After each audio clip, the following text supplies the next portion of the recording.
আমেরিকায় পড়াশোনা করতে চান? তাহলে প্রাইভেট করে রাখা চলবে না আপনার Facebook, Instagram O x হ্যান্ডেলের account.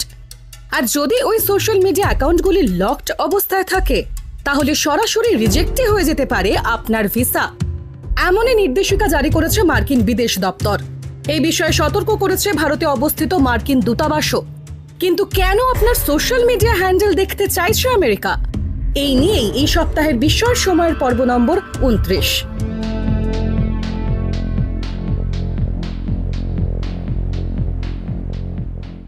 It is with great pride and wisdom in so many different ways, because you have such great wisdom, that I welcome you into our national family.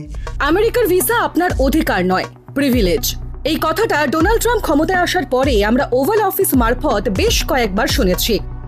এবার সেই visa process আরও কড়া করতেই notice দিয়েছে ভারতের মার্কিন দূতাবাস।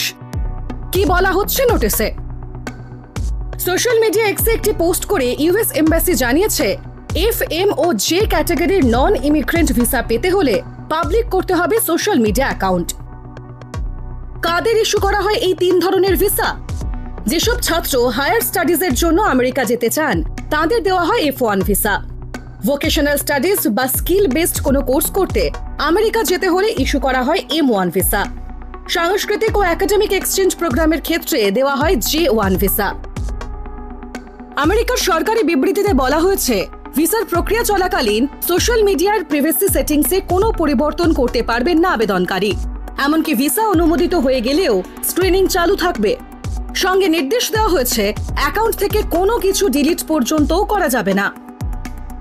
এ প্রসঙ্গে বলে রাখা উচিত, সন্ত্রাসবাদ ও জাতীয় নিরাপত্তার যুক্তি দেখিয়ে ইতিমধ্যেই আফ্রিকা ও পশ্চিম এশিয়ার 12টি দেশের নাগরিকদের আমেরিকায় প্রবেশে নিষেধাজ্ঞা জারি করেছে ট্রাম্প প্রশাসন।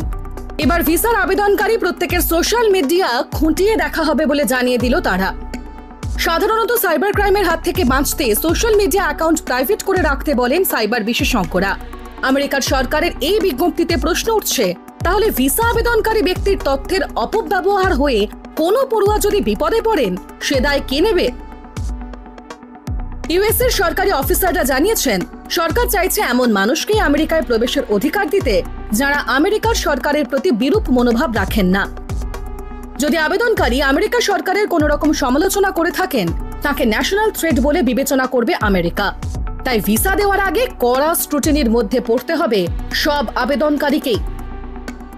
যে আমেরিকা নিজেকে ব্যক্তি স্বাধীনতা, গণতন্ত্র ও বাক স্বাধীনতায় মাসিহা বলে প্রচার করে, সেই আমেরিকায় কি এবার দমনমূলক নীতি প্রয়োগ করতে চাইছে বিদেশি পড়ুয়াদের ক্ষেত্রে? ইতিমধ্যেই বাইরের দেশ থেকে আসা কিছু ছাত্রছাত্রীকে নিয়ে বিপাকে পড়েছে আমেরিকা। ওই দেশে তারা খোলাখুলি মার্কিন সরকার ও সরকারের পশ্চিম এশিয়া পলিসি নিয়ে বিক্ষোভে সামিল হয়েছেন। আমেরিকার বিরুদ্ধে প্যালেস্টাইনে ইসরায়েলকে গণহত্যায় আশকারা দেওয়ার মতো অভিযোগ উঠেছে। এই সব অভিযোগ এনেছেন ওই দেশে পড়াশোনা করতে আসা অনেক বিদেশি পড়ুয়াও। সম্প্রতি কলম্বিয়া বিশ্ববিদ্যালয়ের সিরিয়ান ছাত্র মাহমুদ খলিলকে প্যালেস্টাইনপন্থী আন্দোলনে যোগ দেওয়ার জন্য আদালতে তুলেছে মার্কিন প্রশাসন। 104 দিন তাকে আটক করে রাখে আমেরিকা, কিন্তু তার বিরুদ্ধে বেআইনিভাবে আমেরিকায় ঢোকার কোনো প্রমাণ ছিল না। আদালত তাকে ছেড়ে দেয়। বিশেষজ্ঞরা মনে করছেন, এই সমস্যাকে মূল থেকে উপড়ে ফেলতে চাইছে ট্রাম্প প্রশাসন। এই কারণে আপনার সোশ্যাল মিডিয়া পোস্টগুলিকে কার্যত আতশ কাঁচের নিচে রেখে খুঁটিয়ে পরীক্ষা করে তবেই দেওয়া হবে আমেরিকায় পড়তে যাওয়ার ছাড়পত্র। এইরকমই আরো বিস্ময়কর সব খবর জানতে দেখতে থাকুন বিস্ময়ের সময় প্রতি শনিবার এই সময় অনলাইনের ইউটিউব ও ফেসবুক চ্যানেলে।